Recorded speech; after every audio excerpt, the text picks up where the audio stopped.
Hello guys, welcome back to my YouTube channel. आपको पता ही है मेरा नाम राजेश्वरी है और मुझे लोग श्री के नाम से भी जानते हैं क्योंकि मेरा जो निकनेम है वो श्री है। पोर्ट्समouth में काफ़ी लोग मुझे श्री के नाम से भी जानते हैं, तो प्लीज़ आप कंफ्यूज मत होना कि अगर कोई बोलता है कि श्री का यूट्यूब चैनल देखा है क्या आपने, तो डोंट गेट कंफ्यूज्ड। राजेश्वरी भी मैं हूँ और श्री भी मैं ही हूँ। सो गाइस, आज जैसे आपको पता है कि मैं यूके में रहती हूँ पिछले 1.5 साल से। मैं यहाँ पे एज ए इंटरनेशनल स्टूडेंट आई थी और मेरी जो डिग्री है वो मैंने हो गई है मेरी डिग्री। मेरा मास्टर जो है वो कंप्लीट हो चुका है और फ़िलहाल मैं पार्ट टाइम जॉब ही कर रही हूँ। उसके बारे में बताऊँगी कि मैं क्या जॉब कर रही हूँ क्या नहीं। सो गाइज़, आज एक चीज़ मैं बताना चाहती हूँ जो काफ़ी लोगों की मदद हो सकती है। उसमें काफ़ी लोगों के काम आ सकता है। जो भी लोग आउट ऑफ वीज़ा चल रहे हैं यूके में, जैसे आप इंडिया से आते हो, यहाँ पे स्टूडेंट वीज़ा पे हो या फिर वर्क वीज़ा पे हो, कोई भी वीज़ा पे आ रहे हो, तो आपको लगता है कि आपका वीज़ा ख़त्म होने वाला है और आपको कुछ दिन का स्टे के लिए परमिशन चाहिए, कुछ दिन की मोहलत और चाहिए आपको यूके में। और उतने दिन में आप अपना कुछ जुगाड़ कर सकते हो कहीं और, या तो फिर आपका कोई दूसरा कुछ काम हो सकता है।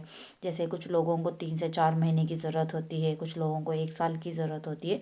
तो इन दैट केस मेरे पास एक बहुत अच्छा सोल्यूशन है। लोग जब वीज़ा एक्सपायर हो जाता है तो उससे पहले लोग इंडिया, लोगों को अपने अपने कंट्री वापस जाना पड़ता है, बट इस प्रोसेस में आपको जाने की ज़रूरत नहीं पड़ेगी। आप लीगली यूके में रह सकते हो। ये मैंने जब मेरा वीज़ा ख़त्म हो रहा था तो मेरे पास रिजल्ट्स आए नहीं थे and I was about to run out of my visa. So मुझे काफ़ी रिसर्च करना पड़ा।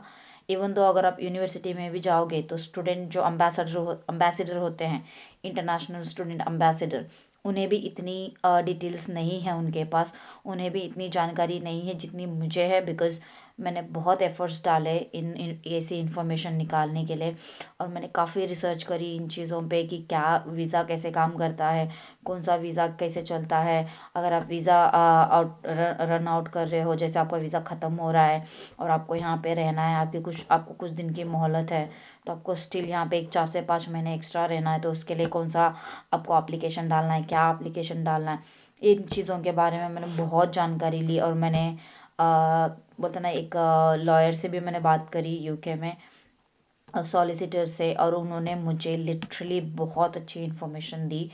And I really want to say thanks to Sukhwinder sir. उन्होंने मेरी बहुत, मतलब कहते हैं ना कि 80 to 90% जो मेरा प्रॉब्लम था उनसे बात करने के बाद सॉल्व हो चुका था। तो he was kind of a person who has solution for everything, I think so. तो मैंने, जब एक्सपायर होने वाला था, तो मैंने उनको बोला कि सर मेरे रिज़ल्ट्स अभी आए नहीं हैं, तो मैं क्या कर सकती हूँ। तो उन्होंने एक एप्लीकेशन का नाम बताया, that is FLR, further leave to remain. FLR एक ऐसा एप्लीकेशन होता है जिसमें ह्यूमन राइट्स के लिए लोग एप्लीकेशन डालते हैं। तो FLR का जो फुल फॉर्म तो मैंने बता दिया, further leave to remain in the UK. आप वो एप्लीकेशन अप्लाई कर सकते हो ऑनलाइन, बट कभी भी अकेले खुद से मत करना। अगर अकेले करते हो तो शायद उसका कोई बेनिफिट नहीं होगा, उसका आपको, मतलब कहते ना कि गवर्नमेंट होम ऑफिस जो है वो एक्सेप्ट ना करे। तो आप ऑलवेज़ एक सॉलिसिटर के थ्रू आप अप्लाई करो, क्योंकि मुझे भी ऐसा कहा गया है और मैंने रिसर्च करने के बाद भी मुझे पता चला है कि अकेले अप्लाई करने से उतना इफ़ेक्ट नहीं पड़ता जितना आप एक सॉलिसिटर के थ्रू जाकर अप्लाई करते हो। तो इट शोज़ दैट ओके, किसी नॉलेजेबल बंदे ने ये एप्लीकेशन डाली है।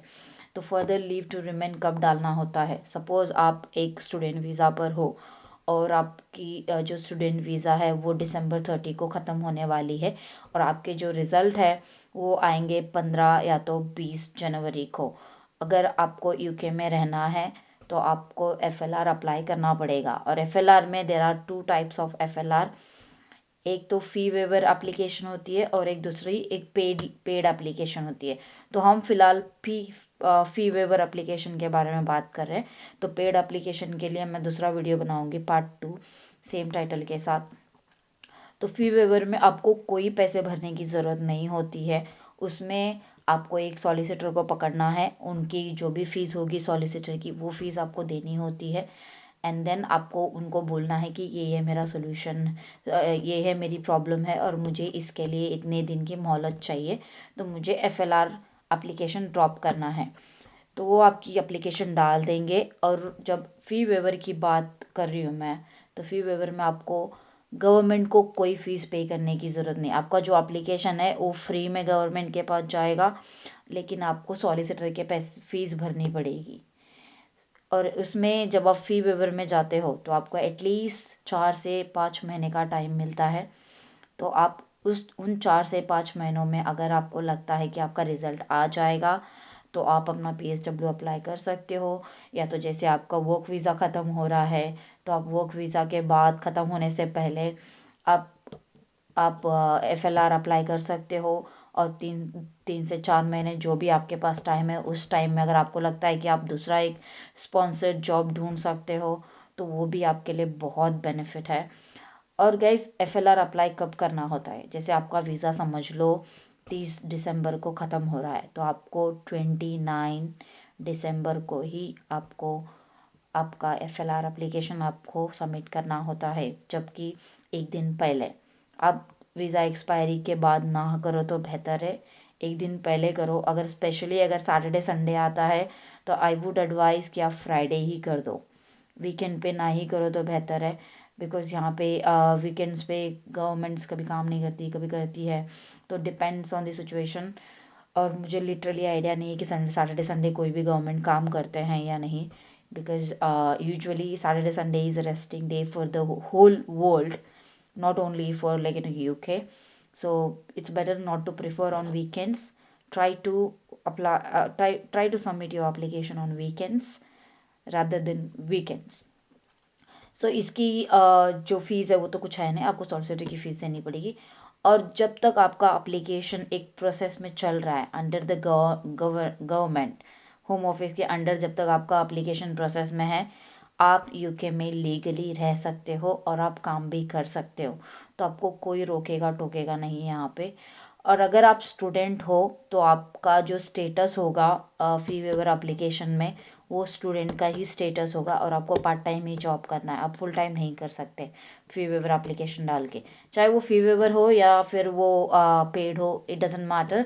लेकिन अब अगर आप FLR एप्लीकेशन डाल रहे हो, उससे पहले जो आपका स्टेटस होगा, जैसे स्टूडेंट डाल रहा है, स्टूडेंट अगर डाल रहा है तो उसका स्टेटस स्टूडेंट होगा। अगर वो वर्किंग एम्प्लॉई डाल रहा है तो उसका स्टेटस एम्प्लॉई होगा। So employees are allowed to work full time, but students are not, because आपका as a student you are allowed to only work 20 hours a week, which is part time. So आपका status वही रहेगा। So don't get misunderstood. ये चीज़ें आपको बहुत follow करनी है, बिकॉज यहाँ पे जो UK के जो लोग हैं, यहाँ का जो गवर्नमेंट है, वो बहुत ज़्यादा फोकस करता है आपके वर्किंग आवर्स के ऊपर। अगर आप कम ज़्यादा भी 1 घंटा भी अगर आगे पीछे करते हो, तो they might cancel your visa और वो आपका एप्लीकेशन एक्सेप्ट भी ना करे। तो इन चीज़ में जब भी आप फ़ी वेवर, अगर आप जैसे आप फ़ी वेवर जो फ्री वाला एप्लीकेशन डाल रहे हो, अगर सपोज़ गवर्नमेंट आपका एप्लीकेशन 4 महीने बाद देखती भी है, अगर वो एक्सेप्ट नहीं करती है, बाई चांस अगर वो एक्सेप्ट नहीं करती है, तो आप पेड एप्लीकेशन डाल सकते हो। आपको जैसे वो रिजेक्शन आने के बाद आपको 10 वर्किंग डेज का टाइम वो देते हैं, ताकि आप next step low, next action low towards your visa. अगर आप नहीं भी लेते हो, जैसे आपके पास 2 दिन में 4 दिन में अगर नहीं लेते हो, आपके 10 दिन बचते हैं, तो आपके पास कोई ऑप्शन नहीं है आपके वीज़ा के रिलेटेड, तो you can still go for the paid FLR application, जिसमें आपको थोड़े बहुत पैसे भरने पड़ते हैं। वो मैं आपको पेड एप्लीकेशन में बताऊंगी, जो इसके बाद जो पार्ट 2 वीडियो आएगा उसमें मैं बता दूंगी कि पेड एप्लीकेशन की फ़ीस क्या होती है, क्या मतलब लोग कितना भरते हैं, उसमें कितना टाइम मिलता है, ये सब मैं आपको बता दूंगी। और इसमें डॉक्यूमेंट्स आपको यही लगता है कि आपका जो आई गेस BRP लगेगा आपका, और आप महीने का कितना खर्चा करते हो, रेंट कितना भरते हो, लाइट बिल क्या है आपका, आपका घर का रेंट कितना है, ग्रोसरीज पे कितना खर्चा कर रहे हो, ये सब चीज़ें आपको पूछेंगे। उसमें उसमें डिटेल्स लगती है सबमिट करने के लिए। तो क्योंकि ये मुझे आए थे, मुझे किसी ने पूछा था, तो मैंने उनको सेंड करने वाली थी कि मेरा रिज़ल्ट आ चुका था and then I applied for PSW। So या वही चीज़ें चल रही है अभी भी फ़िलहाल। So I am still waiting for my PSW। Let's hope for the best and yes guys, यही चीज़ बतानी थी कि आप फ़ी वेवर एप्लीकेशन अप्लाई कर सकते हो अगर आपका बजट नहीं है पेड एप्लीकेशन के लिए जाने के लिए, तो आप फ्री वाले में जा सकते हो जिसमें आपके पास 4 से 5 महीने का टाइम मिलता है।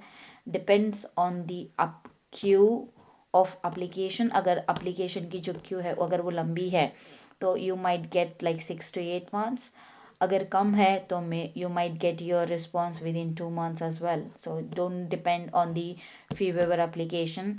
ट्राई, अगर आप अप्लाई कर भी रहे हो तो try to find a solution as soon as possible, क्योंकि वो फ्री वाला एप्लीकेशन है। कभी भी अगर आप रिस्पॉन्स आ गया तो आपके पास 10 दिन बचेंगे, और 10 दिन में आई डोंट थिंक जो 4 महीने में नहीं हो पाया वो 10 दिन में ना ही क्या ही होगा। तो it's better the moment you apply for fee waiver application FLR, तो आप स्टार्ट करो कि आपका सोल्यूशन ढूंढने में जितनी जल्दी हो सके उतनी जल्दी आपका स्टे का कुछ अरेंजमेंट करो, कहीं स्पॉन्सरशिप जॉब देखो, कोई स्पॉन्सर ढूंढो। तो ये चीज़ें जो टाइम है जो फीवर एप्लीकेशन की, वो टाइम आप अपने सोल्यूशन ढूंढने में लगाओ। सो गाइज आई होप काफ़ी लोगों को ये बातें पता चल गई होगी कि जब आपका वीज़ा एक्सपायर होने वाला होता है तो यूनिवर्सिटी, अगर स्टूडेंट हो तो यूनिवर्सिटी नॉर्मली बोलती है कि आपको वापस जाना पड़ेगा आपकी कंट्री में, आप यहाँ पे नहीं रह सकते हो। अगर आप यहाँ पे रहते हो आपके वीज़ा के बाद भी, वो भी विदाउट FLR एप्लीकेशन, तो आप इलीगली कंसिडर हो जाओगे, इलीगल इमिग्रेंट। तो उसके हिसाब से फिर अगर इलीगल कंसिडर होते हो आप, तो उसके बाद आपको UK से बैन कर दिया जाएगा और यहाँ से धक्के मार के अपने देश में फेंक दिया जाएगा। So it's better just go with FLR application instead of being an illegal immigrant. So that's it. अगर किसी को भी कुछ क्वेश्चन है रिलेटेड टू FLR एप्लीकेशन, कैसे अप्लाई करना है, कौन से सॉलिसिटर से बात करनी है, तो आप मुझे नीचे मैसेज कर सकते हो। मैं सॉलिसिटर के डिटेल्स आपको दे दूँगी, because he is the person I feel that he's the best person and he has solution for like a 99% of issues in the UK related to your visa issues. So guys, अगर किसी को भी कुछ भी doubt है तो please comment down and yep, thank you so much. Do subscribe to my channel, like my videos and send to your friends who need this video and who need this information. At least उनकी help हो जाएगी, because UK में बहुत लोग हैं who are running out of their visas and they don't know actually what to do. Even though I didn't knew before my visa expires, and but I got to know because of the lawyers. I spoke to them many times. एक lawyer से नहीं, मैंने काफ़ी solicitor से बात करी, उसके बाद मुझे कहते हैं ना कि इन्फॉर्मेशन मिलने लगी। मैंने गवर्नमेंट वेबसाइट विजिट करी, मैंने सॉलिसिटर के कॉल्स अटेंड करे, मतलब बहुत इन्फॉर्मेशन निकालने के बाद ही मुझे ये सोल्यूशन मिला है। And I think this is the best solution which can give you 4 to 5 months of relief in the UK. So इसका यूज़ करो guys, and thank you so much for watching my videos and see you in part 2 जिसमें paid application के बारे में बात करूँगी मैं। Thank you guys.